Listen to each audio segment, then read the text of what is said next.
Are you prepared for a future where even dining out becomes a luxury?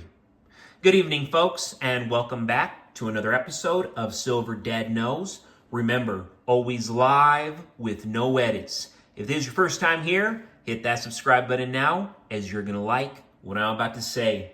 So yes, just to begin this evening, I am presenting a new member of our family. And we're getting a lot of new members to our family, but this one, more notably, I have been wanting this piece for a good while now, and finally I have it.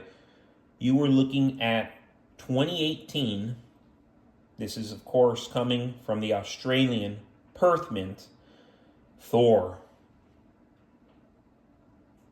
Gorgeous piece. And this is the second release in the Bullion series, featuring 6 different Marvel characters, and follows the successful Spider-Man BU coin released earlier that year of 2018. These coins have a mintage limited to 50,000 worldwide.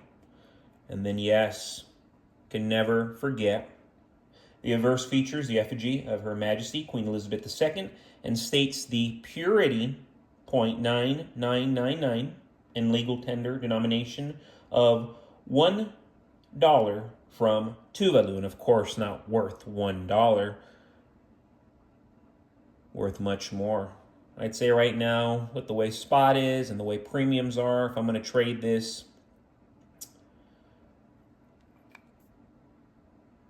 $45,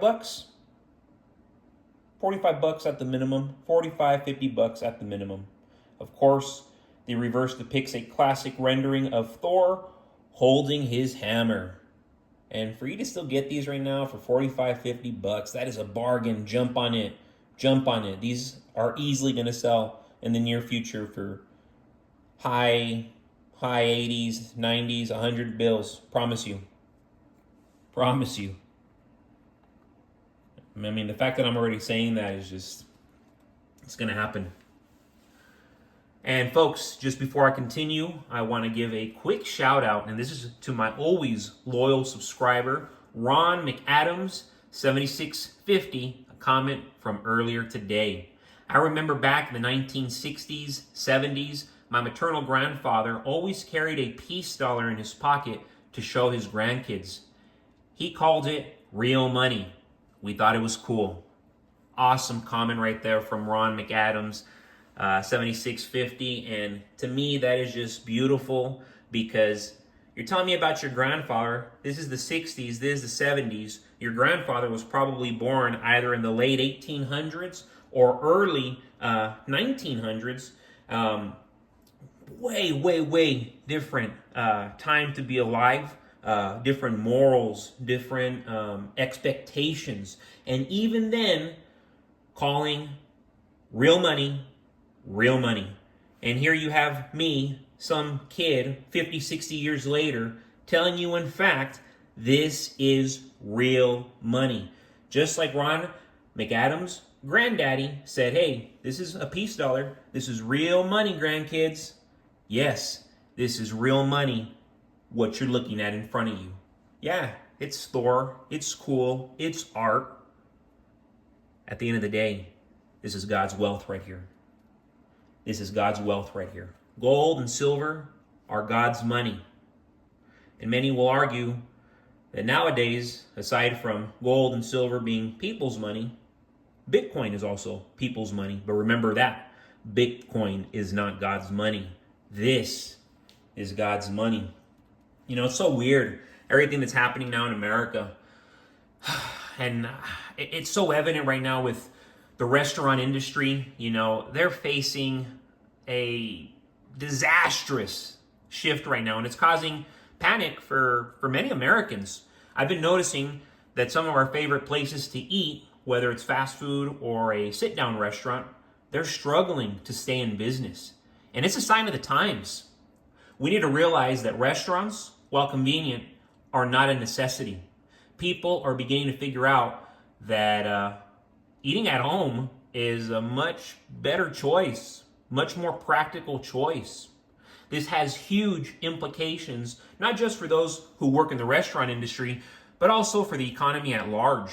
One of the main reasons we're seeing this shift is that everything from portion sizes to prices has changed drastically. Many have shared how going out to eat just isn't worth it anymore. Portion sizes are smaller, prices are higher, and the experience simply doesn't feel special like it used to. Inflation is at the heart of all of this. It hit over 9%, and we felt it across the board. Food, gas, housing, everything has skyrocketed. That forced restaurants to raise their prices to cover higher wages and increase costs, but it has come at the expense of losing people, losing customers. I definitely don't eat out as much anymore. Of course, that's for more health reasons. I don't want to be eating as much, not good for my health, but regardless, I'm not eating out like I used to, and that's saving me an extra $600 to $1,000 a month. It's not a little bit of money, it's a lot of money. And when you look at places even like Wendy's, Burger King, the fast food industry is feeling this hit too. You've probably noticed fewer people ordering full meals.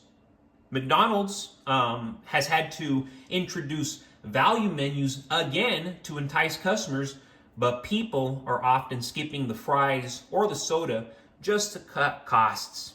It's a clear sign that people are tightening their belts and reconsidering how they spend their money, especially on food. Big suppliers like Lamb Weston, who provides French fries for McDonald's, they have had to shut down factories because demand isn't there.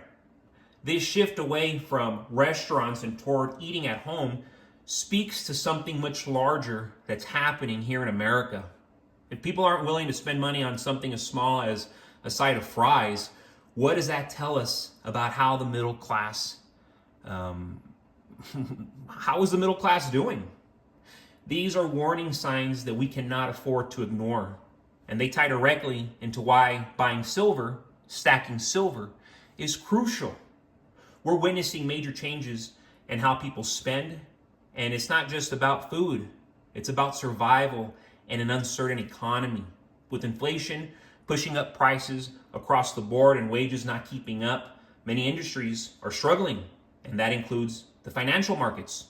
When businesses like restaurants can't survive, it's a red flag that tougher times are here and are ahead. Silver, as a hard asset, provides a safeguard. Folks, thank you so much for joining us for another evening. This is Silver Dad Knows. God bless you. God bless your household. And as always, God bless America.